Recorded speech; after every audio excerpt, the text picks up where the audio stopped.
Bueno, esto es un pito, como ahí dice, está al revés la letra, pero son 24 voltios, no 12 voltios.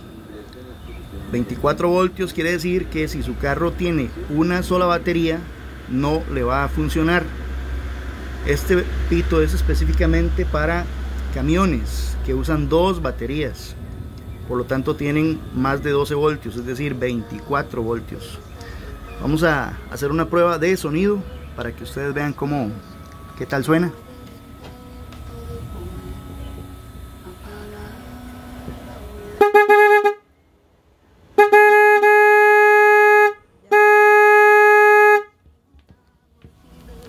Como ven, suena bastante duro.